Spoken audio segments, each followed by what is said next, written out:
But I'm not sure if it's a public entity that's getting it, like the historical society. It may have a different, it may not have fallen under the surplus requirements is what I'm saying. And for it to be surplus, you gotta basically have a meeting of the board and the council, we gotta agree that, look, we're never gonna use it, we gotta put use for it, it's surplus. Create an ordinance and declare it. But is that the old turntable? Yeah. Don't get rid of that? Well, I mean, to me, the Historical Society is part of the city, so I mean, that's why I'm discussing it, but Martha Morgan is gonna bring it up tonight on the public participation, and I'm just presenting it to the council, so it's something for y'all to think about, and I just don't know the answer, I just want to let you know, it's a little, we may have to take a little, you know, Okay. if it's surplus, then we'll we make gotta look into it, but if it's, since it's the Historical Society and they are a public related issue, it may not have to go into the surplus requirements. I don't know the answer, is what I'm saying, but it raises an issue to me, we didn't look at it. But when y'all get ready to do it, we'll know the answer. Which Andrews property are they talking about? The old warehouse? Yes. The warehouse right there next to the railroad bed? Yeah, okay.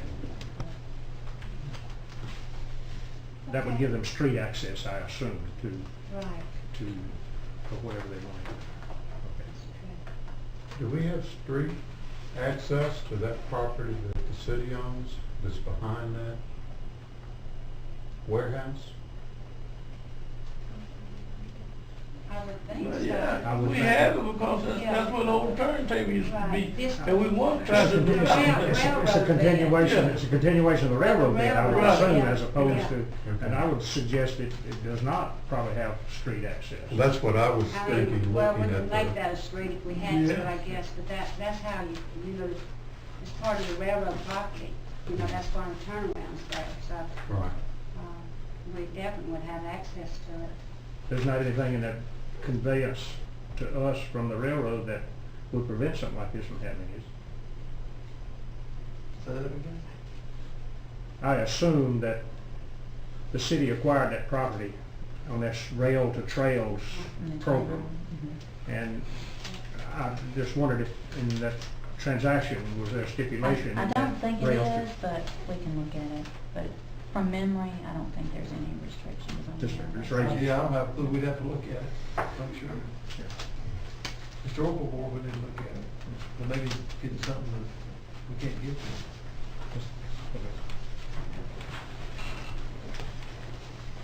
Okay, one other thing, we had a lady that got a ticket, and she got a speeding ticket driving in a 30 mile, 45 miles. She came in and she paid that. At the same time, she had proof of insurance, but the officer could not read it for some reason. I don't know why he couldn't read it, because I got a copy of it later, and I also got Conrad, and I might have showed it to you, Joe, but I I showed it did to see it. Dinah. So she definitely had proof of insurance, but the way this happened was she came in and she, on her court, the day her court night was, she was working, she could not come in. So she was afraid that if she didn't go ahead and pay the whole thing, even though she was innocent, you know, she had the proof of her license, her insurance, that they might pick her up and put her in jail. You know, she just was, so after the fact, well, she had already notified me, but, you know, in the meantime, Barbara was out on vacation. You know, she was off because Danny had surgery. And then Dinah did not have a copy of it, so she wanted to wait till Barbara got back. So in the meantime, the lady went ahead and paid her fine, simply because she was nervous about it. So I investigated it, and Barbara said it can be paid back, but I have to bring it before the council, and it doesn't have to be voted on, but, you know, I do need to, let me read this. The mayor may remit fines such cost as are payable to the municipal municipality and commute sentences imposed by municipal court or the court to which an appeal was taken for violations of municipal ordinances, and may grant pardons after conviction or violation or such ordinances.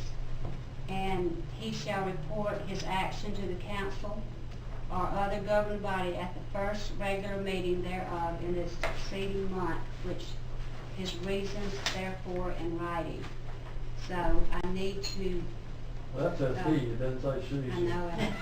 Well, And I caught that when they first did it, I thought, okay. A little bias there, right? I work with it, I did not know that. I did know that. And Mayor, I saw that, I remember that proof of insurance because it was specifically shown to me and said, can you read this? And I said, yeah. He said, can you see the dates on it? I said, yes. And there was not an There's issue. no- There was no doubt in my mind Right. that the insurance was valid. So anyway, I'll get Laura to put it in writing and we can give the lady her money back. But that one particular, she said I was in violation, I want to pay my speeding Right. ticket, but, you know, that's why I have insurance, I don't want to have to pay my fine for that. And I said, well, I don't think you should have to. Well, what we just do, just on the minutes, that she remit and remove that sentence and ask that Barbara Daniels determine what the court is to reimburse you for.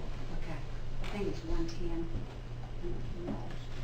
There be court costs involved with it, or was that That total was amount? just, that was just the, Okay.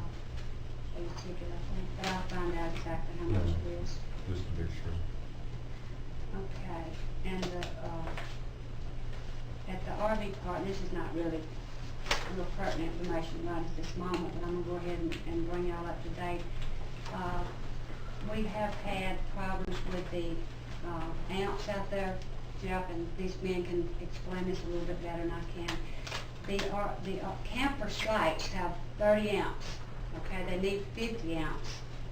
And so we got an estimate on it, some quotes, maybe I should say, and the total would be around $6,500. So this is something y'all need to think about. When we do have a camper full of campers out there, and hopefully we'll get the road fixed back and we'll begin to do that again.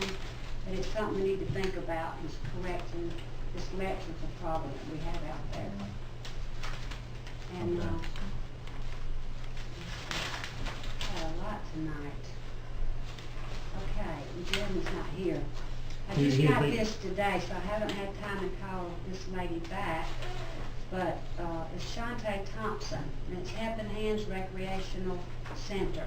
These people behind me might know a little something about this. They are playing they want to create a basketball league for this summer for the kids. They've been playing at Davis Park. They play there on Saturday morning, but they try to get through before the teenage and grown-ups start. But what they're requesting, they want to, and it's perfectly okay, we all know this, for them to use the basketball courts up at the War Memorial Park. But we need to put a basketball net up there, at least one basketball net, for these kids to play. And I'm gonna call her back. Like I said, I just got this afternoon, and she's asking for donations, which we know the city can't buy hot dog buns and fries and juice and, so on. But if there's anybody or any organization at the church, whatever, y'all know about that could help these people out, they are really, this lady are working hard to make a difference in the Davis Park area. And as a city and I'm representing the city, I want to do all I can to legally help them in making this happen, because we need to get our children off the streets and we need to keep them busy. And but we'll make sure. She's not requesting any improvements up at the War Memorial Park, but if she wants these kids to have a recreation camp, annual youth basketball camp, June the 1st through the 5th, ages 4 through 12.